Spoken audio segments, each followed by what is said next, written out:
Hey everybody, it's Matt here from OK Aussie, and Max has also decided to join us as well. That's okay, he's welcome to do so. Dyan's just relaxing, doing her work in the other room. Just want to give you a quick little update. Max, I'm in the middle of doing paperwork, and that's really the conversation for today. You're not helping me, but you're welcome to participate. We as a caregiver, as a loved one, as a guardian of someone who's got a complex genetic chromosomal disorder like Dyan does. She's got 22q11.2 deletion syndrome. If you're new to the channel, first of all, welcome, and don't forget to subscribe. But to explain it, 22q is a micro deletion. It's a small little chunk missing on the long arm of the 22nd chromosome. We have 23 pairs of chromosomes.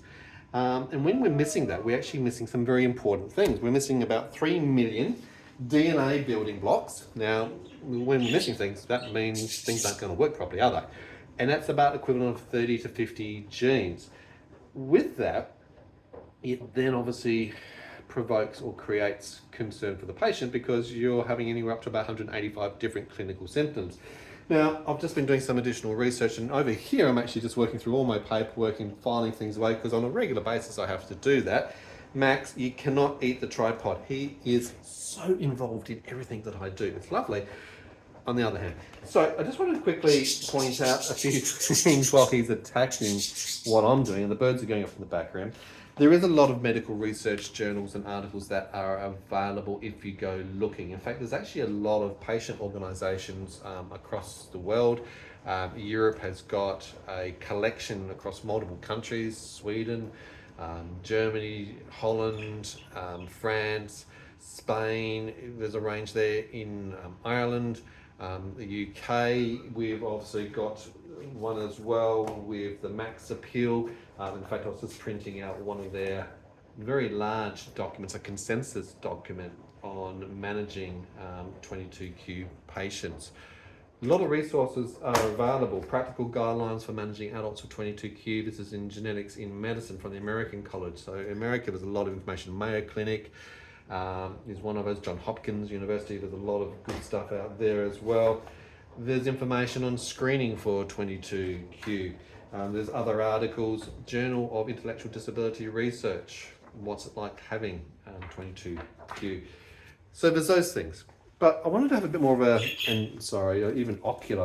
I've just been seeing an ophthalmologist recently and realizing that this is probably the biggest issue of patient caregivers, advocates in the space, and the patients themselves, is communicating and bringing the knowledge to the specialists that you have to deal with, specialists at the hospital, in the clinics.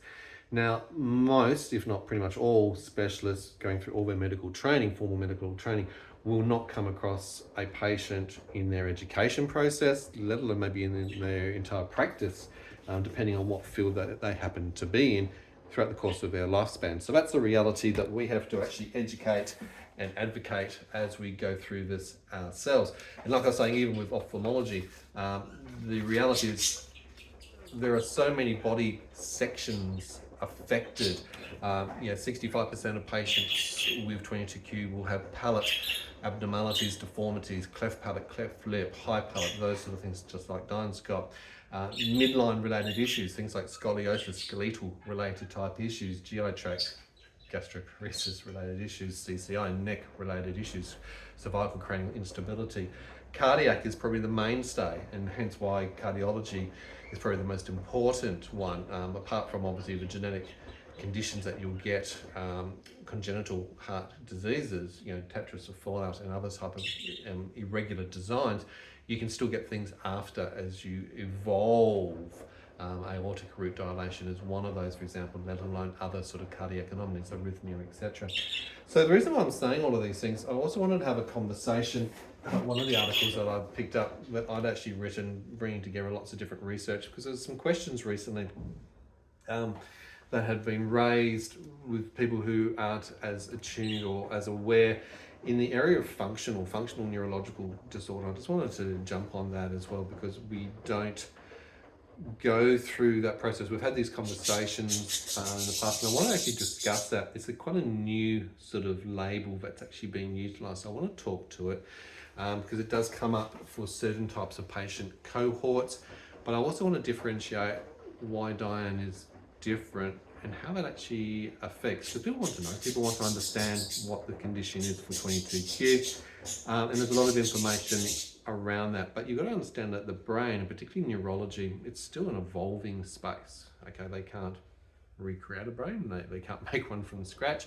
They find it difficult enough to understand and interpret so many aspects of the why do these things still happen. So there's a lot of guessing and testing. It's still in its infancy, and with that, over the years and the decades, there's a lot of rubbish science that's been obviously projected and thought about, theories that have then been discounted and discarded as we've gone along, and that's the learning curve, that's the evolution. So it's a work in progress still, and a lot of that science and education hasn't also transferred through into the curriculum, into the training, into the doctors and the specialists' knowledge. But I just wanted, like I said, discuss functional.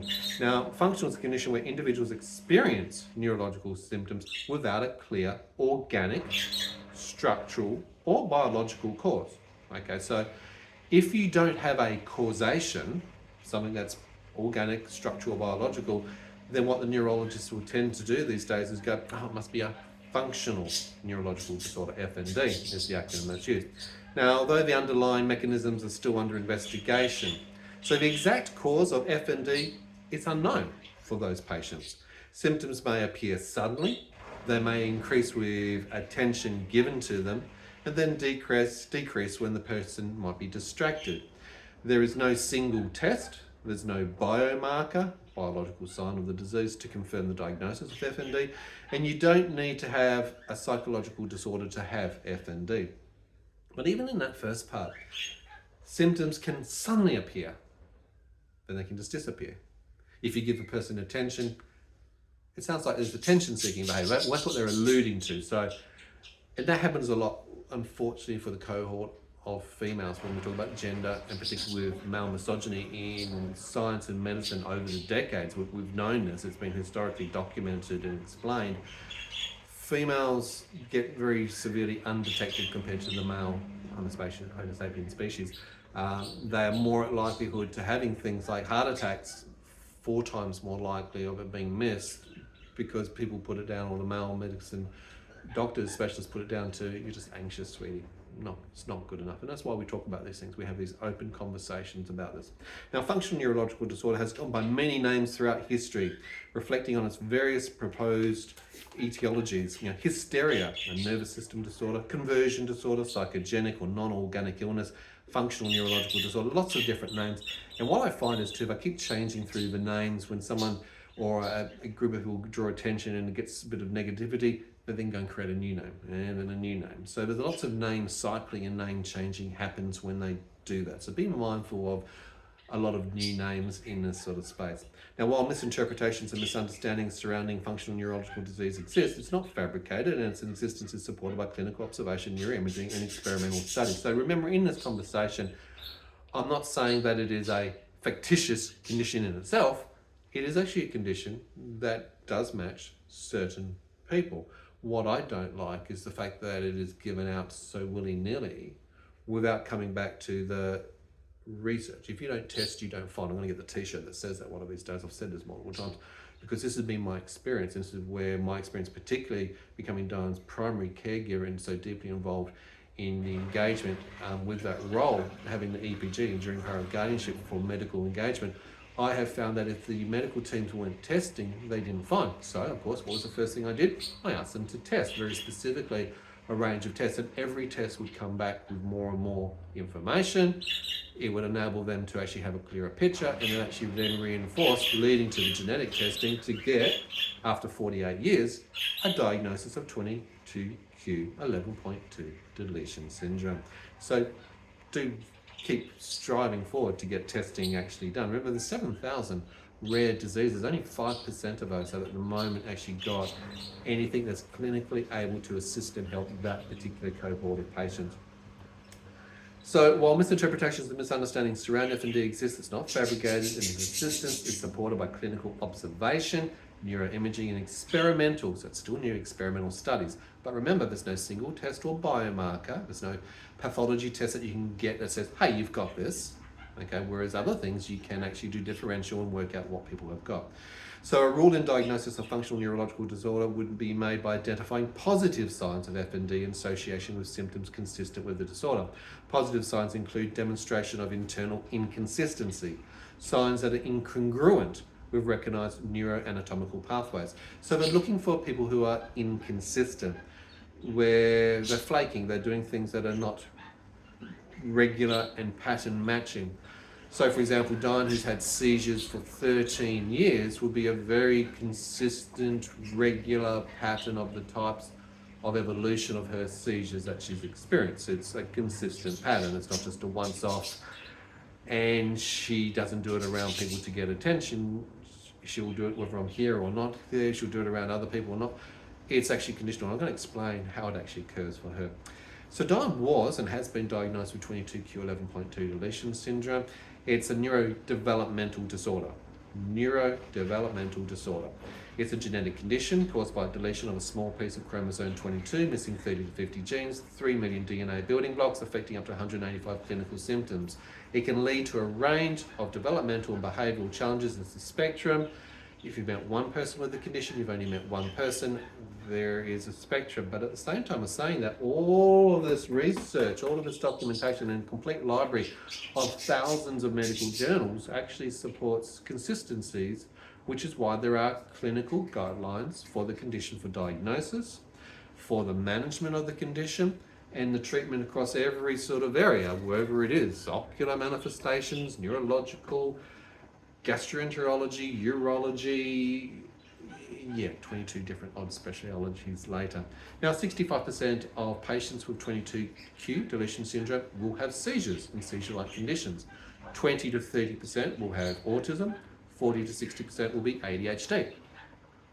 There are several genes within 22q that are associated with seizures. So the DGCR6 and the DGCR6L, these are genes located within the critical region of 22q, and they're involved in the microRNA processing, which plays a role in neurodevelopmental and function. The DGCR8 deficiency has been shown to contribute to deficits in working memory and pre-impulsive inhibition. The COMT, this gene, located within the 22q deletion region, encodes an enzyme that metabolizes catecholams and includes dopamine and norepinephrine. Disruptions in the COMT activity can lead to changes in neurotransmission levels, which contribute to seizures in some individuals with 22q. TBX1, it's probably responsible for many of the syndrome's characteristic signs, such as heart defects, cleft palate, distinctive facial features, hearing loss, low calcium levels. Some studies suggest that a deletion of this gene may contribute to behavioural problems as well. TBX1 heterogeneous mice show defective social interaction, and communication, impaired working memory, and heightened anxiety in a stressful condition. The 22q region contains at least 6 genes involved in mitochondrial function: the MRPL40, the PROD-H, the SLC25A1, TANGO2, TXNRD2, and ZDDHC8. PROD-H and TXNRD2 could be involved in motor functioning, okay, so motor functioning disorders.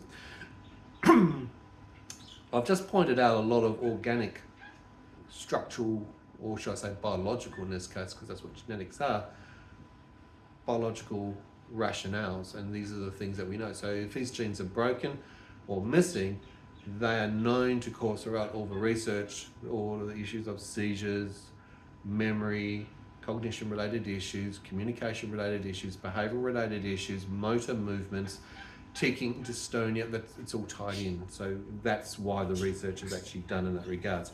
Now, while we know that there are 7,000 rare conditions or diseases, fewer than 5% of these rare diseases have a curative treatment at this point in time. In fact, probably 50% of patients with rare diseases will not get a diagnosis in their lifetime. They're hoping to improve the science in the next 20 to 30 years to increase that to about 75% for diagnosis. So we're still a long, long way. So that's the picture that I'm painting, to understand that the science and the research is not there, and that's why as a caregiver, as a patient, as an advocate, you need to actually take your time to do the research and understand the clinical symptoms of this condition. So it's actually recommended in Australia that medical professionals engage in a two-way knowledge sharing with colleagues and centres of excellence or expertise in and across jurisdictions, because no one can be an expert in over 7,000 rare conditions. In fact, okay, we understand that.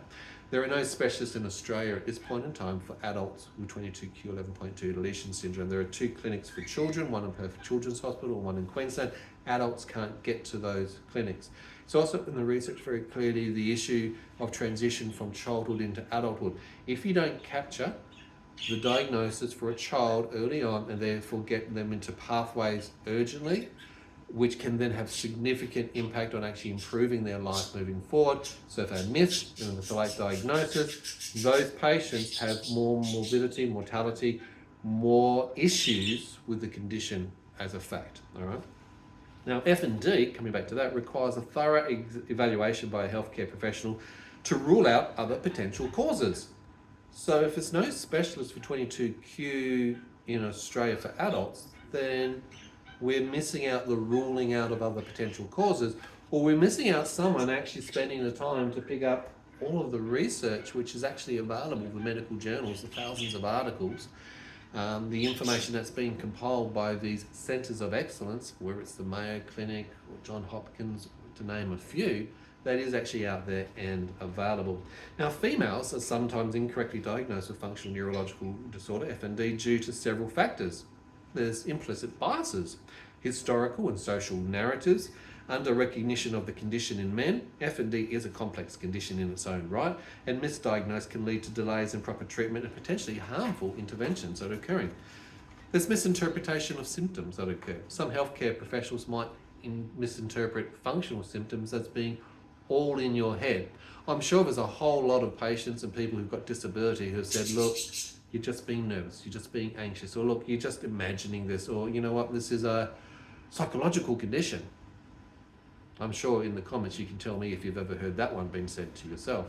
Terms such as pseudo have led to clinicians to associate FND with fake, and patients have been accused of faking their symptoms for attention of all things. Studies from perspectives of both patients and clinicians outline how patients can be treated in very dismissive, rejecting, derogatory ways when seeking help. There's research that's actually shown that this actually is occurring, that the patients are being mistreated and rejected, leading to harm by the patients, which causes them to have early mortality and morbidity, which they can avoid if the science was actually simply there and they've actually spent the time listening to those patients.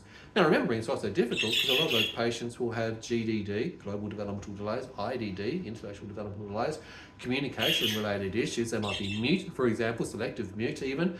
They might have auditory processing, executive functioning, anything that could actually impede their communication. So they have challenges in its own right to communicate. Think about it, even having introception as an autistic. How do you know your own internal states to be able to communicate where you're at, what you're going through, if people don't sit with you, get to know you, or do the science and actually do the appropriate testing? Now, speaking of autism and all that sort of things, functional neurological symptom disorder, better known as conversion disorder, is a mental health condition that causes physical symptoms. The symptoms happen because your brain converts the effects of a mental health issue into disruptions of your brain or your nervous system. Dyan doesn't have a mental health disorder. She's got 22q11.2 deletion syndrome. She has autism and OCD and Tourette's and ADHD and many other things, which is all expected because of having 22q, the umbrella condition. I'm going to speak about each of these conditions in a moment because most of them are all neurodevelopmental conditions, not mental illness. Okay, so it's not a mental health disorder. FND has been associated with autism and alexithymia because the patients with FND report difficulties in identifying, analysing, verbalising emotions. Well, so do patients who are autistic and have alexithymia and introception. They don't know their own internal states. They can't actually identify their own emotions or the emotions in other people. They can't communicate if they're tired or hungry or needing to go to the toilet or thirsty. Therefore, there's a confusion. So we understand that a lot of autistics get labelled or mislabelled incorrectly, significantly, because there's a lack of professionals who actually understand and can diagnose, using the DSM-5, autism appropriately and then understand the subconditions. Go and have a conversation with people like Professor Tony Atwood, an Australian psychologist who specialises in female autism, which presents differently to male autism as well. Now, FND is characterised by neurological symptoms without an underlying physical cause. overlaps with autism in areas like sensory processing differences, alexithymia, the difficulty in identifying emotions, and shared vulnerability to historical issues. This increased awareness and recognition of these overlaps are contributing to more diagnoses of FND, unfortunately, in autistic individuals because they're not understanding, hey, you're actually autistic. No, you're not a person over there who's actually got FND. I want to clearly define those two. Both autism and FND involve difficulties with interoception, the ability to perceive and understand internal bodily sensations. They can lead to difficulties in identifying and interpreting the source of symptoms, further complicating diagnosis and treatment. Now, while both men and women can be diagnosed with functional neurological disorder, FND studies indicate that women are most likely to receive the diagnosis. No surprise there. The disparity may be attributed to several factors, including historical biases, social norms, the disproportionate impact of certain risk factors on women. Neurologists generally acknowledge functional neurological disorders as a genuine neurological condition these days, not fate or all in their head. Despite lacking a clear structural explanation, neurologists recognise that the symptoms, though are not explained by brain damage, are actually real and can cause significant disability and distress for that cohort of patients. The focus is shifting towards understanding the brain's functional changes that underlie these symptoms rather than dismissing them as psychological. Neurologists are now researching how changes in brain networks and function rather than the structure can lead to FND symptoms. Brain imaging and neurophysiological studies are helping to elucidate the neuromechanisms underlying FND. So FND is caused by abnormalities in how the brain responds to sensory information. The brain misfires and sends signals to the body by mistake. These abnormalities are present at birth and do not come from an injury or caused by an injury to the structure of the brain. But let's go back into some of the history of this, because we're trying to unravel this, and then I'm actually going to get to why it's different for Dyan and actually talk about her condition. So stay tuned as we keep going through this. Here's a more detailed explanation. Historical and societal influences. Hysteria's legacy. Historically, FND symptoms were often simply labelled as hysteria and linked to women's supposed emotional instability.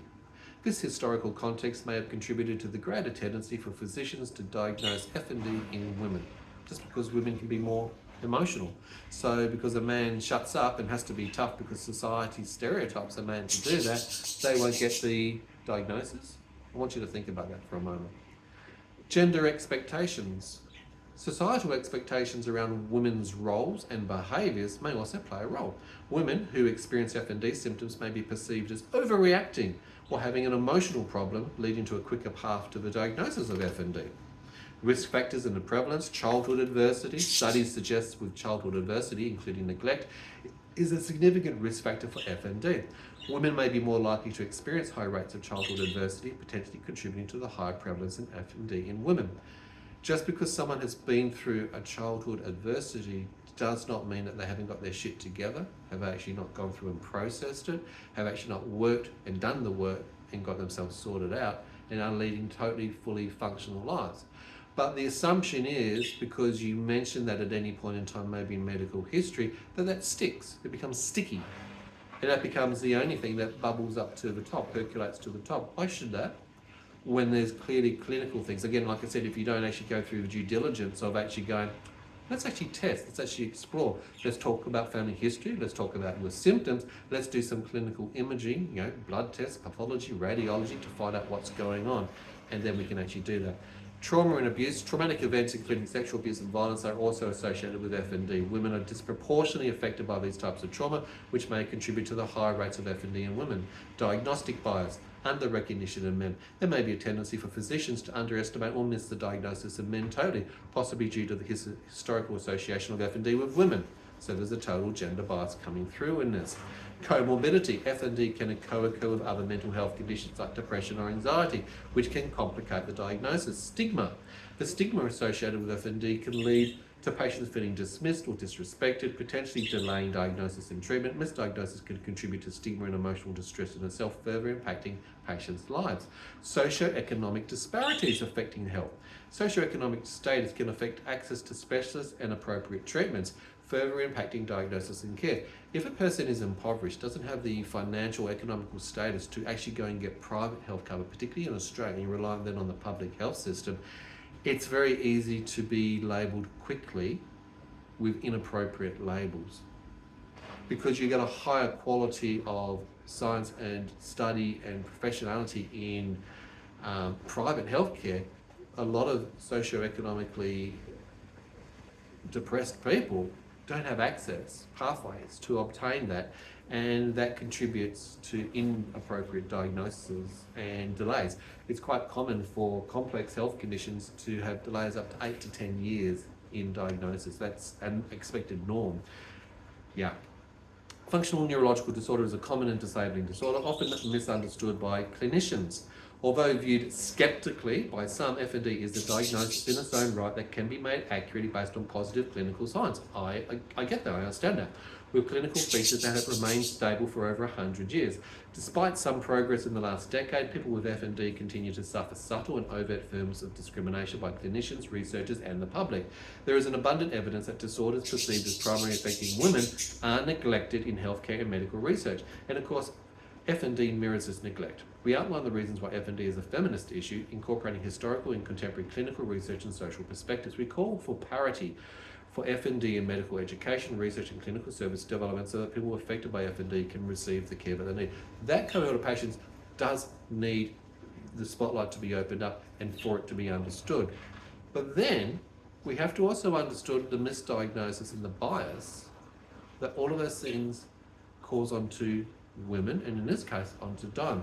So I want to explore Dyan's separate conditions and symptoms that she demonstrates, none of which are actually FND. So we actually do have, when we come back to the very beginning of this, organic, structural and biological causes for Dyan's condition and all her symptoms, which are clearly documented in medical journals, and the symptomology that you use for diagnosis of 22q. This is why Dyan has got 22q. This is why we use that reference as the umbrella term. 22q in its own right was called lots of different names historically because of the research as it progressed before they could do the genetic part. Spritzion's disease, DeGeorge, velocardial facial syndrome, catch-22, Sir George.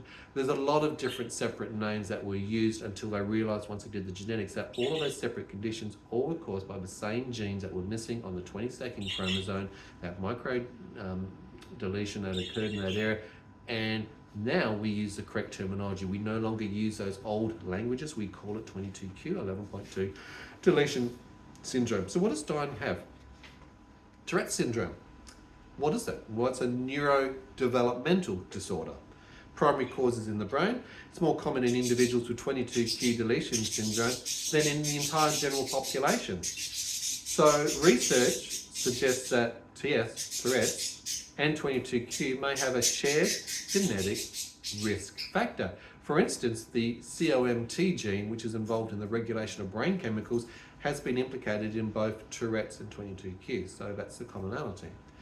Primary dystonia. Hi Max. Multiple studies have shown that the abnormality in patients with dystonia is actually found in the brain. This is the result of irregular functioning of the basal ganglia, the part of the brain responsible for movement.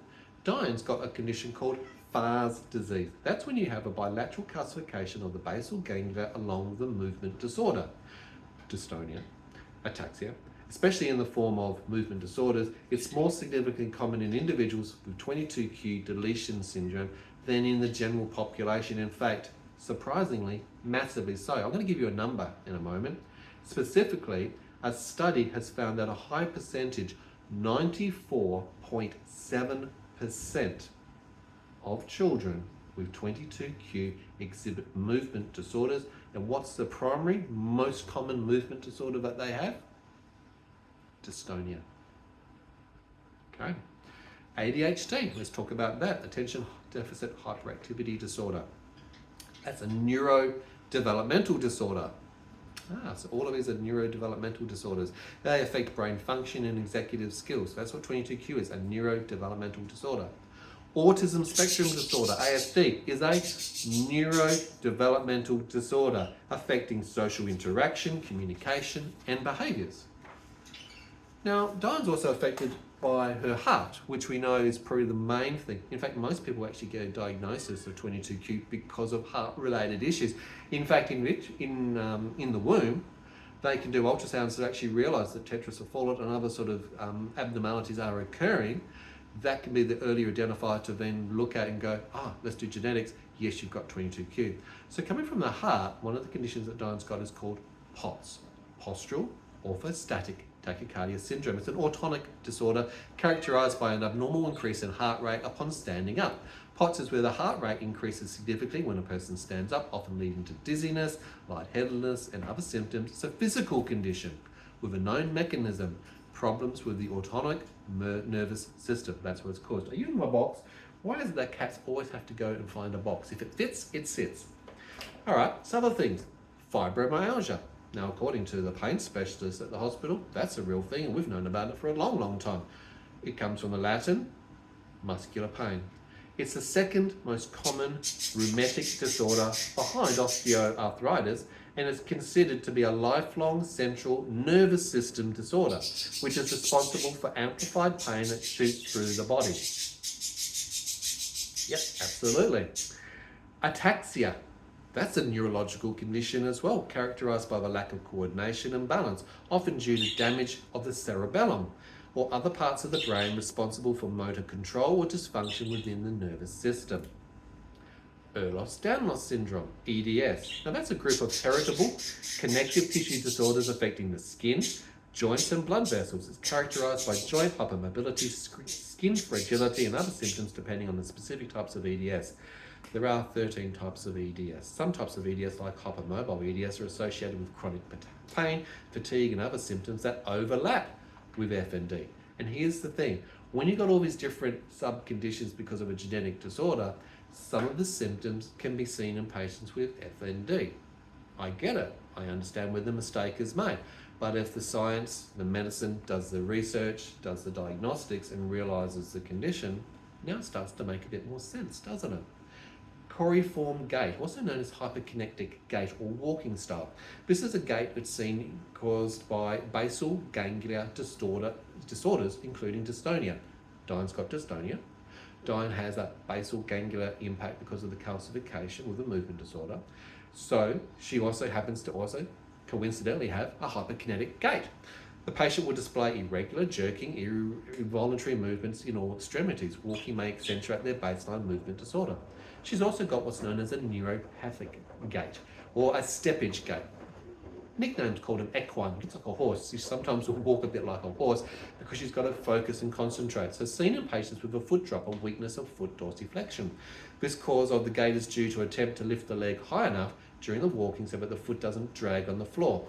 It's bilateral, both sides. It's caused by amyotrophic lateral scoliosis, Charlotte-Marie Tooth disease, and other peripheral neuropathies, including those associated with uncontrolled diabetes. So there's known causations around this. Now you've seen Dyan pass out and faint. She's been doing that ever since a child, and she does it a lot around seizures. We see correlations with blood pressure drops and heart rate drops exactly coincidentally at the same time. This is a vasovascular syncope, VVS, also known as neurocardiogenic syncope. It's a temporary loss of consciousness, fainting caused by a sudden drop in blood pressure and heart rate, as seen in Dyan's seizures when the heart rate drops below 50 beats per minute. Sometimes it goes down to 40, sometimes it goes into 30 beats per minute. That's why you need cardiology, right? Diathyrosis or sweating, pallor, paleness are common before and after VVS, and most patients with vasovascular syncope have their eyes open during the episode. While it's accompanied by more pronounced convulsions, it can involve some twitching or muscle movements, it's distinct from seizures itself, which are often accompanied by more pronounced convulsions.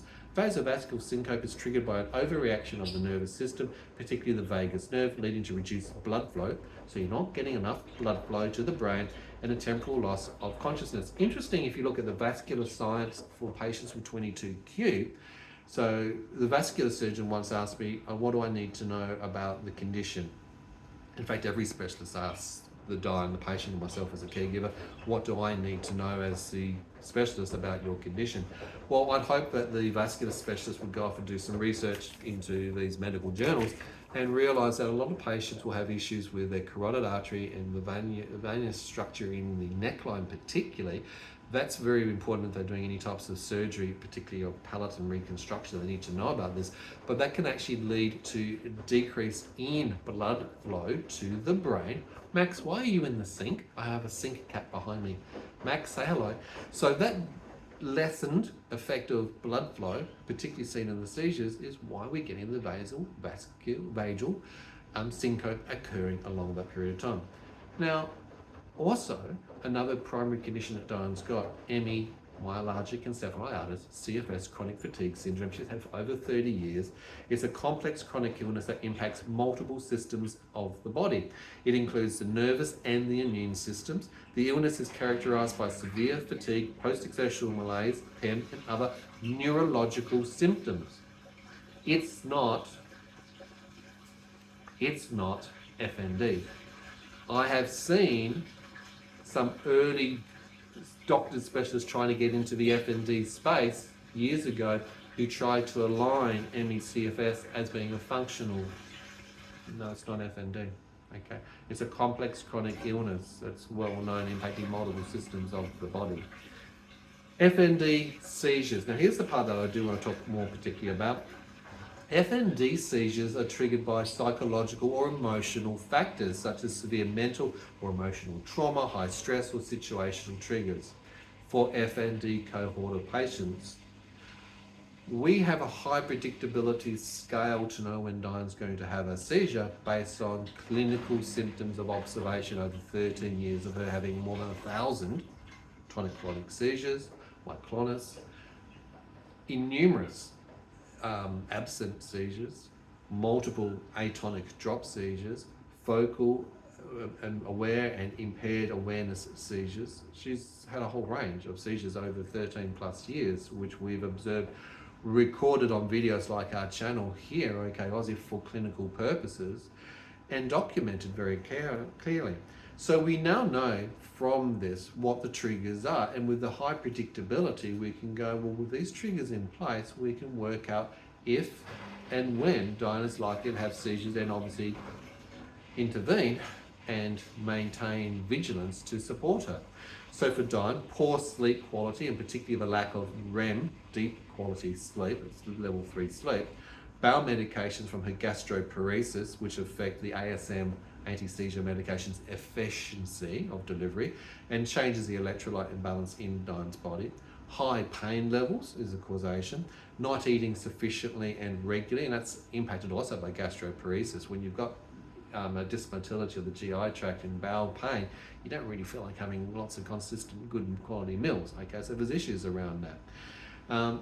Not sufficiently being hydrated also occurs, and look, having autism and particularly things like intraception, you sometimes forget to do the whole fluid intake thing, and sometimes fluid and excessive fluid again leads to the whole gastro reflux, GERD, vomiting. That's not very nice, so it's sometimes difficult to get the fluids into the patient. Overheating, particularly in summer mode. We say summer, and we say this jokingly, summer is seizure season because we have a higher incidence of seizures because of the hot weather. That's why we have the ice packs, we have the cooling vest, we thermo-regulate Dyan, because we know if we don't, and just like now when she's febrile, she's 38 degrees temperatures above, 37.5 is febrile level. When it goes above, you're in a state of higher temperatures, the body's showing indications. Well, she's got infections. Again, we expect that with a patient with 22q because your immune system is so compromised, you're neutropenic, you're picking up multiple types of infections, and we know clinically, pathology has got that tested. We're trying to treat and manage multiple infections.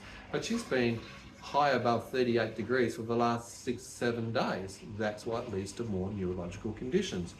Fatigue is another factor, so post-exertional malaise from the lack of pacing. Flashing lights. Okay, 5% of people with epilepsy are triggered by photosensitivity and can go into seizures triggered by flashing lights. Dyan is one of those. And seizures may occur regardless of any type of mood. She can be absolutely jubilant and happy, excited. She could be sad, depressed. She could just be flat and normal. It makes no difference. We've actually gone through this for 13 years and researched and looked at it, and worked out that none of that part makes a difference. But we do know about the lack of sleep, that intense pain, that the bowel medications, the hydration, not eating regularly, overheating, and physical exhaustion are her direct contributors to that. Now, for 22q, a febrile seizure is reported for 24.1% of all patients with 22q. Febrile seizures were far more common in the deletion carriers compared to any of the known population risk. Febrile. In 22q deletion carriers, epileptic seizures may not be recognised during the routine clinical care. It's harder for that to be detected and found. And that epilepsy is commonly overlooked in patients with 22q, says the medical journals and the research internationally. Epilepsy, seizures, and seizure-like symptoms are associated with attention deficit, hyperactivity disorder, autism spectrum disorder symptoms, motor coordination problems, and a lower performance intelligence quotient, or IQ, in 22q patients.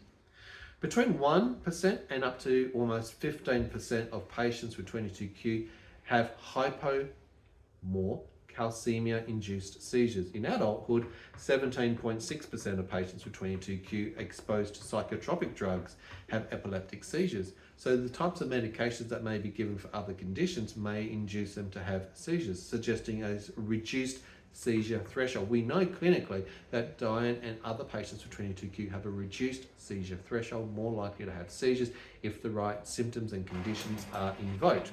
Structural brain, so between 4.4 and 36% have repeated unprovoked seizures. Up to almost 40% have unprovoked seizures.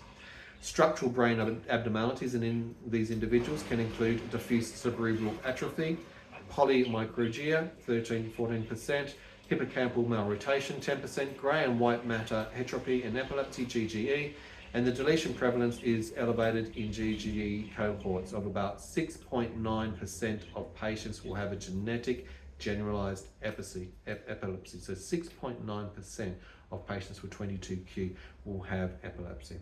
So there is a dearth of research into salient seizure characteristics, pussycat, such as length and frequency increases in which is associated to poor neurodevelopmental outcomes compared to the general population. So that's what 22q specifically causes all of Dyan's symptoms. Now I want to talk about the emotional side of things. Emotional changes are common for any patient, for any condition who has seizures and epilepsy during the postictal period, particularly after a seizure. Now, I want you to actually step into the shoes of someone who's just had a neurological event that suddenly occurred to them, out of their control, surprised them, changed the effect of what their body can do, may have elevated their heart rate, so pounding in their chest. It's probably brought their oxygen levels down, starving for oxygen, caused them to choke and feeling like, will they be able to breathe and swallow? An unawareness of their surroundings or how long it's going for, their body doing irregular motions, some of it's distorted and causing them pain and suffering. That's pretty shitty, fearful, scary sort of symptoms and conditions to have. So if you don't think that patients come out of the seizure having feelings of confusion, exhaustion, sadness, fear, anxiety, anger, embarrassment, depression, or even agitation, that's what you would actually expect as being the normal symptoms of having a seizure. Why are you playing with the thermo thing? I know it's not a toy. It's for measuring mum's coffee temperature. Goodness me, you're so involved. So I just want to point out that that's why there may be an emotional thing that's sometimes seen for all patients who have seizures. That's normal. Let's accept that being normal. If I as a male were having that, I'd feel tearful, I'd feel frightened, I'd feel concerned, I'd want help. That's what I'd want as a male. I'm sure a female wants the same thing too. Now, for clinicians, recognising 22q deletion syndrome is relevant because of the high prevalence of such disorders and the specific knowledge required for optimum treatment, and that's the problem that we have for patients with rare diseases, all 7,000 of us. It's complex because we don't have specialists who know the condition or spend the time doing the research.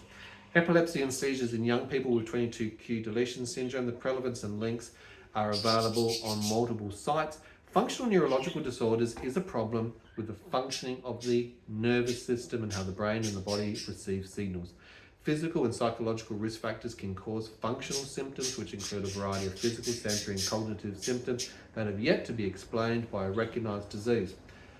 If there is only 5% of treatment available to the 7,000 rare conditions that currently exist, that gives you an understanding, just like out of the 2 million Australians that have rare diseases, only 500,000 of, well, actually no, it's only 50,000 of them, should I say. Yeah, 50,000 of them, if you look at the maths, have actually got treatment and support. That's a huge amount of people that don't have anything because they don't know about the science at this point in time. That's some of the facts.